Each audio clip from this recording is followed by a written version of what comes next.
Ada lebih dari 200 kota di dunia. Hanya 2 yang mau jadi tuan rumah Olimpiade 2024. Dari 200 kota di dunia, kota Paris dan Los Angeles bersedia mengajukan diri menjadi tuan rumah Olimpiade 2024. Tapi, kenapa cuma 2 ya? Apa yang sebenarnya terjadi? Yuk guys, kita bahas dari awal di Trending Explained.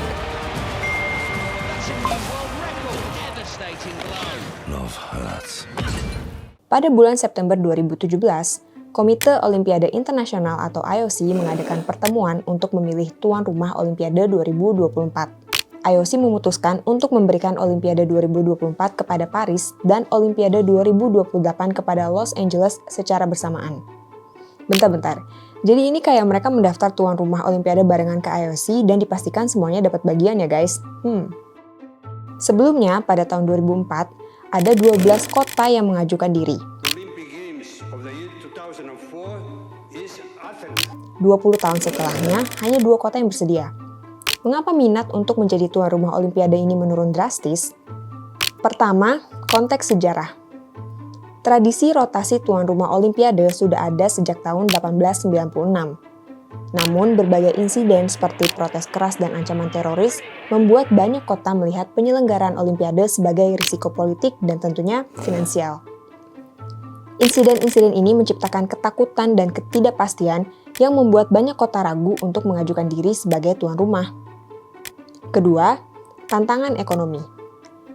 Olimpiade Los Angeles 1984 sukses besar dengan menggunakan venue yang sudah ada, menciptakan model finansial yang sulit diikuti oleh kota-kota lain setelahnya. Sebagian besar kota penyelenggara akhirnya membangun venue yang sangat mahal. Kota-kota yang ingin menjadi tuan rumah harus mempertimbangkan biaya besar untuk pembangunan infrastruktur baru tersebut dan seringkali mengarah pada pembengkakan anggaran. Contohnya Beijing, menghabiskan sekitar 45 miliar dolar untuk Olimpiade 2008, dan Rusia menghabiskan 51 miliar dolar untuk Olimpiade musim dingin 2014, bahkan seringkali melebihi anggaran awal. Biaya yang terus membengkak ini membuat banyak kota berpikir 2 kali sebelum mengajukan diri sebagai tuan rumah. Angka-angka ini jauh lebih tinggi dari perkiraan awal, mencerminkan risiko finansial yang luar biasa. Ketiga, penolakan publik. Karena biaya yang tinggi dan dampak ekonomi yang tidak pasti, banyak kota menghadapi penolakan publik ketika mencoba untuk mengajukan diri sebagai tuan rumah Olimpiade. Protes dan petisi publik menunjukkan bahwa warga kota semakin sadar akan risiko finansial yang terlibat dan mungkin berdampak buruk bagi kehidupan mereka. IOC kemudian memperkenalkan reformasi untuk mengurangi biaya dan mendorong penggunaan venue yang sudah ada dan venue sementara. Namun reformasi ini belum sepenuhnya mengatasi kekhawatiran publik terhadap biaya dan dampak lingkungan dari penyelenggaraan Olimpiade. Tapi sebenarnya apa manfaat bagi kota penyelenggara Olimpiade? Kota-kota menginvestasikan banyak dana untuk infrastruktur dengan harapan mendapatkan manfaat jangka panjang. Namun, banyak proyek seperti stadion di Beijing dan jalur kereta bawah tanah di Rio gagal memberikan hasil yang diharapkan.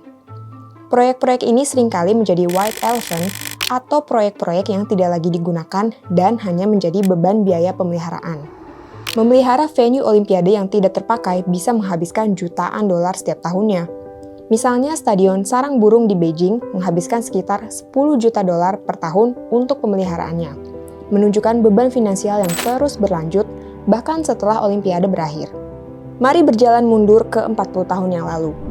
Setelah Olimpiade 1968 di Mexico City dan Olimpiade 1972 di Munich ditandai dengan kekerasan yang menakutkan, serta Olimpiade 1976 di Montreal mengalami pembengkakan biaya yang dramatis, hampir tidak ada yang bersedia menjadi tuan rumah Olimpiade 1984. Begitu kata Andrew Zimbalist, ekonom olahraga dari Smith College yang menulis tentang ketegangan ekonomi Olimpiade dan Piala Dunia dalam bukunya Circus Maximus. Los Angeles, satu-satunya kota yang mengajukan tawaran untuk Olimpiade 1984 setelah Teheran menarik diri pada waktu itu.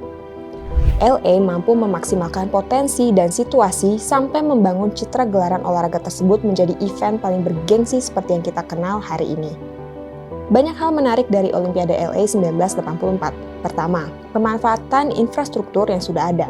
Ternyata, Los Angeles mengusulkan penggunaan venue yang sudah ada seperti LA Coliseum, The Forum, dan fasilitas UCLA. Pendekatan ini mengurangi biaya secara drastis dibandingkan dengan Olimpiade sebelumnya. Dengan menggunakan infrastruktur yang sudah ada, Los Angeles berhasil mengurangi biaya pembangunan yang biasanya menjadi beban besar bagi tuan rumah Olimpiade. Kedua, kesuksesan finansial. Yap, Olimpiade LA 1984 sukses besar secara finansial, menghabiskan hanya sekitar $1 miliar dan bahkan mampu menghasilkan keuntungan. Ini membuktikan bahwa penyelenggaraan Olimpiade tidak selalu menjadi beban finansial. Dengan corporate sponsorship yang besar dan tentunya komersialisasi hak siar, LA berhasil membangkitkan kembali minat kota lain menjadi tuan rumah Olimpiade, meskipun tantangan ekonomi tetap ada di belakangnya. Olimpiade Los Angeles 1984 sukses memberikan pengaruh besar terhadap strategi penyelenggaraan Olimpiade di masa depan. Dan benar saja, kota LA akhirnya mendapatkan surplus hingga $215 juta. Melihat hal tersebut, sepertinya Paris 2024 mencoba melakukannya lagi. Di tengah keraguan kota lain, Paris justru menantang kesuksesan Los Angeles. Ini akan menjadi Olimpiade pertama sejak Sydney di mana total biaya di bawah $10 miliar, kata Victor Matheson, seorang profesor ekonomi dari College of the Holy Cross yang telah meneliti biaya keuangan Olimpiade.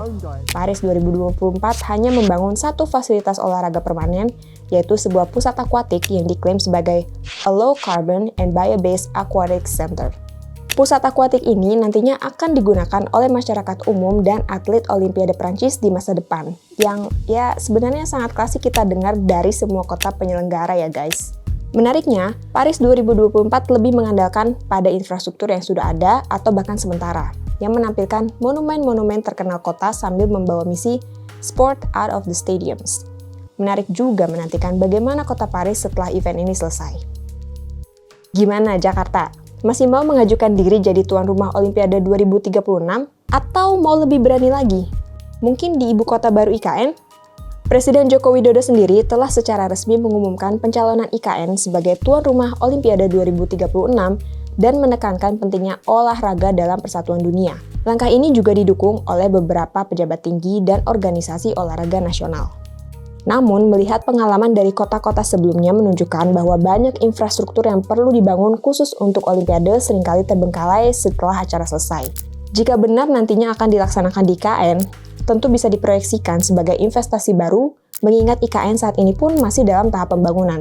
Biaya besar yang harus dikeluarkan tersebut dianggap lebih bermanfaat jika digunakan untuk pembinaan atlet dan perbaikan fasilitas olahraga yang sudah ada.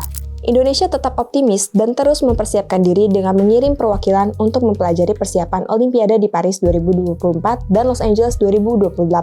Upaya ini menunjukkan komitmen Indonesia dalam memperbaiki dan meningkatkan kapasitas olahraga nasional demi mencapai tujuan menjadi tuan rumah Olimpiade di masa mendatang.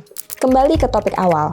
Dari 12 kota pada tahun 2004 menjadi hanya 2 pada tahun 2024 adalah sebuah pertanda buruk. Beberapa ekonom dan peneliti berpendapat bahwa Olimpiade yang benar-benar berkelanjutan harus terlihat sangat berbeda dari Olimpiade yang kita kenal saat ini. Beberapa dekade terakhir, perhelatan akbar ini sering diwarnai dengan pembekakan anggaran, utang jangka panjang, infrastruktur yang boros, penggusuran dan gentrifikasi, konflik politik, serta kerusakan lingkungan. Namun, ada solusi yang menarik untuk mengatasinya. Meskipun banyak tantangan, Olimpiade tetap menjadi ajang yang ditunggu-tunggu oleh seluruh dunia. Apakah solusi terbaik adalah memiliki satu kota tuan rumah permanen untuk Olimpiade? Ini bisa mengurangi beban finansial dan lingkungan bagi kota-kota di seluruh dunia. Bayangkan, kita punya satu kota di mana Olimpiade akan digelar di sana setiap edisi, menjadi pusat turnamen paling bergengsi setiap cabang olahraga demi membanggakan masing-masing negara. Apa pendapat kalian tentang ide ini guys? Apakah kalian setuju dengan kota tuan rumah permanen atau lebih suka Olimpiade diadakan di lokasi yang berbeda setiap 4 tahun sekali?